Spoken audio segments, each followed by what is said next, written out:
I'm Bridge Jeff D. Fernandez, BSMT 2Y1-11. This is my presentation in Protection in Marine Environment. The Regulation 31 is Oil Discharge Monitoring and Control System must be built and implemented in accordance with the organization standard and guidelines for oil tanker monitoring and control systems. Administrations are permitted to accept the particular arrangement outlined in the guidelines and specification. Regulation 32.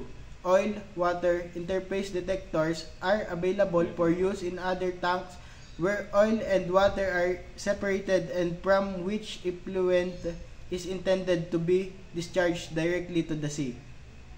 Regulation 33 is crude oil washing requirements. This regulation must be met by each crude oil washing system that is required to be provided in accordance with Regulation 18.7 of this annex.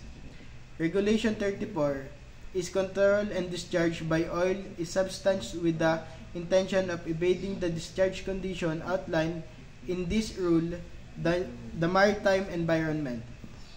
Regulation 35 is a crude oil washing operations and the oil tanker must be operate the crude oil washing system. Rule 36 is oil record book, and the part 2 is cargo ballast operation, where the separation of oil and water is accomplished and from which it is intended to discharge effluent directly to the sea must be available for use.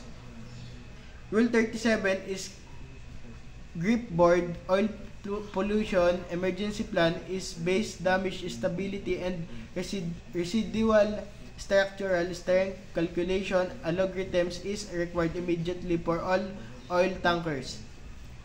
Rule 38 is reception facilities must have enough receiving space to hold all residue. And Rule 39 is special requirements for fixed or floating platform including as drilling rings, floating, production, storages units are covered by this rule.